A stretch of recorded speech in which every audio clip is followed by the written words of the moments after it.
Hello, I'm Paolo Lucci with Toe the Line. Tonight, I am joined by official Hall of Famer, Sean the Outlaw George. Sean, mate, how are you? What's happening, guys? Just sitting down next to my achievements. I am by 4 British titles, world title, current British champion, Hall of Fame, custom made Sean George belt. So yeah, I'm good. Yeah. It looks like you've got a new addition to your trophy cabinet at the very top. Hall of Fame, innit? BKB Hall of Fame. First to get inducted officially into the BKB Hall of Fame, custom made belt like. Now, we've done quite a few interviews, and every interview I've introduced you as future Hall of Famer, future Hall of Famer. This is the first interview I can officially say official Hall of Famer after your induction ceremony. How does that feel? How does that sound?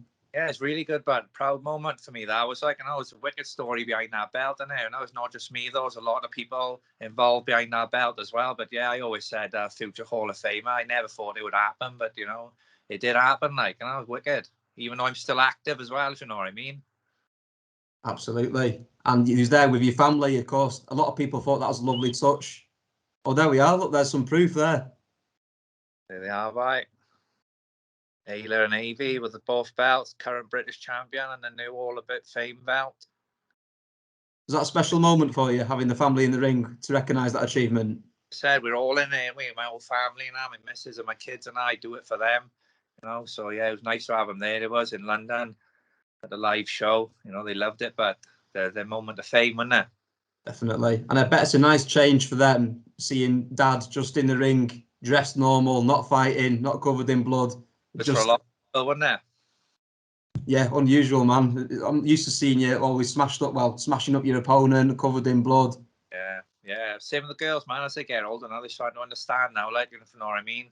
Instead of me just coming on black and blue and they just didn't understand what was going on, they sort of like watch it. They know what I do now. They train. They're down the gym where I train and that. So it's like they understand more now, especially Ayla, the oldest, like. Oh, so the girls are fighting, boxing as well? Yeah, they're down the local Thai boxing gym twice a week. They are. My coach, Giffy, he got them down there with him. On a Tuesday and Thursday, and they'd be down in the morning now. They will. They'd spar down there now and again. They got all the kit and that they have. So watch out, BKB in about 20 years. Got 2 new outlaws coming on the way. It's Avey, it is the youngest. Giffy said to her one day, Avey, put your gloves on. And she said, I want to go bare knuckle. Yeah, she was 4 at the time. They just let her in there, 4 years old. As soon as she started, I was. Probably the youngest BKB fighter we've ever heard of, isn't it? 4 years old. Evie boy, proper little tomboy she is. She got that look of death, just like her dad. So watch out, any girls watching in 20 years' time could end up fighting Outlaw Junior. Yeah, or any boys. Or any boys. Glad you're warning.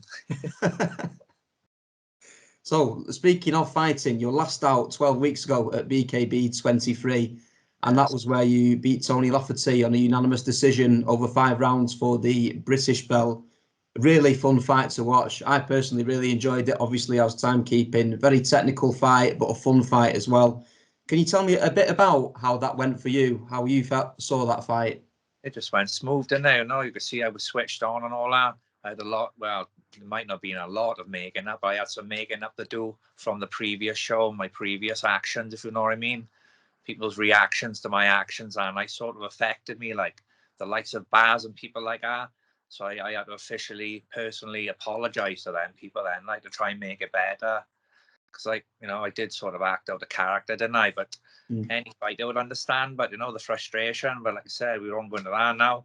Like I said, I showed up to fight Tony Lafferty, switched on, everything went smooth with Campbell.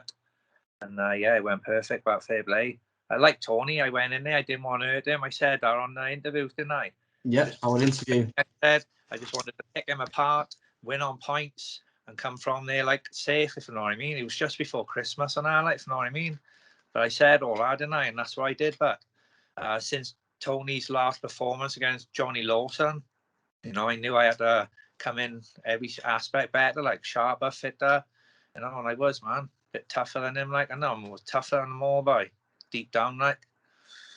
So yeah, it went wicked, fair play. It was a really enjoyable fight, and 2 of the favourites, I'd say, of BKB. You've both been in it a while. Obviously, you much longer. but you're both recognisable characters in the game, both known as tough men. It was Wales versus Scotland, and it was a really good, enjoyable fight that a lot of people look forward to. So by popular demand, you'll be rematching, won't you, in 8 weeks' time? Yes, man. Now it's come a rematch straight away. I knew it might be in the pipeline, like, but I knew there was other names out there as well.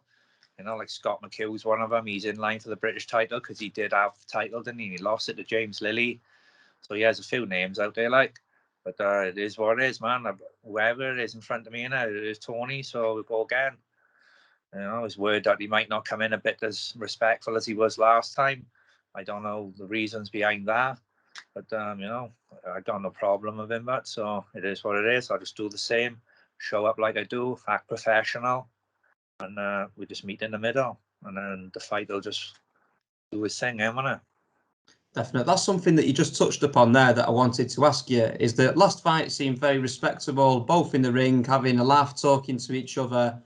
But this time, I feel there's a bit of a different atmosphere, which I can't put my finger on. There's an interview with Jim, wasn't there? People in the middle it is, but, you know, I picked up on a few things now. I've come across a little interview now. And, you know, if it's people in the middle of this, they're in the pot, like, maybe they want to see a different fight. Maybe they want us both to come in a bit more disrespectful and have a good fucking tear up, like, you know. It's one or the other, and they can be respectful or not. Still going to fight wherever happens, but... Is that something you're interested in? This upcoming fight is making it a bit rougher, making it a bit more of a tear up, or do you want to box again? I don't really, but I'm just going to use my head on that profession again. Maybe they're going on the tactics of the Dan Chapman fight. You know, they may be thinking that he got in my head, which he did, and, you know, they've seen the way I acted then. My game plan went out the window, really, didn't it? Maybe that's a tactic, you know. But yeah, I heard a few whispers. I won't get into it now, like, but it is what it is. But I'll be there. Don't worry about it. I'll go through Tony, and then I'll go through Scott McHugh in June. I'll do this April show and this June show on the air. Now I will. So after Tony, assuming the Tony fight goes well, it's Scott McHugh that you want next? Well, I'm not a matchmaker, but yeah, he wants to fight me, and, you know, he's next in line. It's up to the Jim and Joe in there. But yeah, we fought each other. We come from similar backgrounds with the Thai boxing, like, so yeah, there's no animosity there either, as far as I know. Like, me and Scott, the sound, he've always respected me, like. Before we move on to the potential fight with Scott, how do you think the fight with Tony will go in? Is it on the Sunday the 10th of April, isn't it? So just over 8 weeks. How do you think that'll go if you had to predict? Well, I think it's just going to go the same I do. I'm going to try and stop him this time. I am, to be honest, you know, try and not leave it to the judges. I got little things going on in my head, so I'm going to take out the hands of the judges. And, you know, I did hold back on him a few times on the last fight, didn't I? You know, I caught him in the eyes, and even round 5, I asked him, was he all right? Maybe I do that this time. I'll go in here to finish him. Like, it depends how he acts on the day, but, you know, if he respects me, you know, I'll try and show him a bit of respect. Like, but in the day's a fight, as soon as that bell go, it's war, isn't it? And I'll be the one ringing the bell. Fingers crossed. I'll be there ringside. Got a great seat. Look, I've been doing the timekeeping a lot this recently, so I'm hoping you're not tearing each other too much. You got to listen to me when I'm ringing the bell. I'm hoping that as soon as the round's finished, they finish. Listen, but right, it don't matter who it is, but it's just another night in the office for me now, innit? Come on, I've got 20 being at the fights, but it's just the normal now for me, but. So after the fight with Tony, if that goes well, the fight with Scott, it'd probably be a 5-rounder. How do you think that would go? Have you thought about Scott at all in detail? Yeah, I've seen him fight a couple of times. I don't really look into my opponents too much, but I have seen him fight. Like, you know, like I said, we come from a similar background. So yeah, it'd be a good fight. You know, you've come on with this skill set and all that in the boxing, and I see him training a lot, like, but they'll just urge me to train more and train harder, and I'll just meet him in the middle as well, then. Scott's a tough opponent, and he can take a shot, and he showed us that, as you said, that he's tougher, but do you think you could stop him? I'm tougher than them all. Toughest one. Do you think you could stop Scott? Well, James Lilly stopped him early, didn't he? Yeah. I think you got to box him, well, in my opinion. Try and box him, like, you know. I never used to be a boxer. I used to be the same as Scott, just stand and bang. Like, I've come from that, where Scott is coming from that, if you know what I mean. So just try and box him, innit? It seems to me, Sean, that you've recently let's say a few months ago, a few years ago, you were thinking, don't I retire? Do I pack it in? It seems now you've got a bit of a second wind. You seem a bit more passionate about it, a bit more involved. Have you discovered the new love of the sport? Well, I haven't, like, it's just, to be honest, but I haven't got much choice. My shitty job just pays the bills, but, and fucking, I got to fight, but to take care of Christmas and birthdays and, live the way I live, if you know what I mean. So I'm sort of torn between the two. Like, I couldn't give up work to fight, and then I can't give up fighting and just depend on my job, but with a mortgage and, fucking hell, my bills are $1,000 a month easy, but. So yeah, I worry for the future, to be honest. Mm-hmm. BKB is still premature, and the money, I don't know what it'll be like in years to come, like, but I turn 39 now in June. I do, but my days are numbered. I can only think of fights one at a time. Mm-hmm. So that's it, man. Fucking gotta do it, but take it as it comes. Yeah. So what's the situation with, I know we're 8 weeks out now, before we end, what's the situation with sponsors at the minute? Have you got those sorted yet, or are you looking for any sponsors? I got a few hardcore sponsors I have, but who stuck by me throughout. Like, they're there if I need them. I usually use them to take unpaid leave from work then, but I don't know if I'm going to have that option this time of work because my partner is due to have a baby in May. So if I take any time off, it's going to be for that because you're going to have a cesarean, like. Mm-hmm. I can't have time off work to fight, and I can't then have time off work for the baby, if you know what I mean. So at the moment, I'm managing training before work and after work, like, and then busy weekend, then a training and a. Mm-hmm. But like I said, but it's that bay now, son. It's fucking 80% that bay, it's 20% physical, but I could show up Saturday night, but not fight any of them. I like to train as hard as I could when I could, and I'm confident, man. I've done everything I could when I could do it.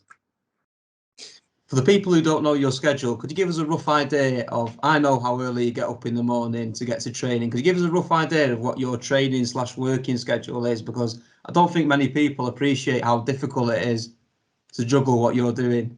Right, for this camp now, we got sparring Sunday mornings, and then it'll be like afternoon of training, and then it's running Tuesday, sparring Wednesday morning, pads Thursday morning, sparring Friday morning, pads Saturday morning, and then back to the sparring Sunday, and that's all around my home life, and I got to run in between that as well, like, so active. I got boys coming to the gym at 5 in the morning, like, for me, do you know what I mean?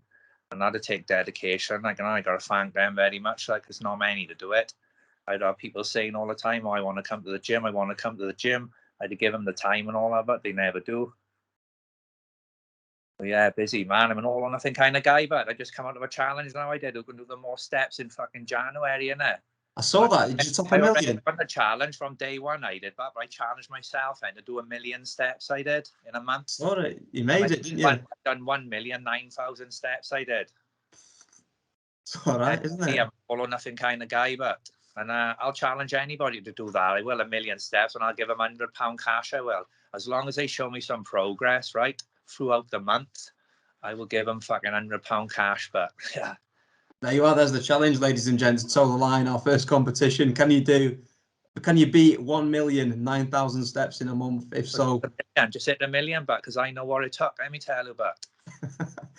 Sean's giving you a discount there of 9,000 steps. So go on, go for it. If you can get the million, £100 cash is yours.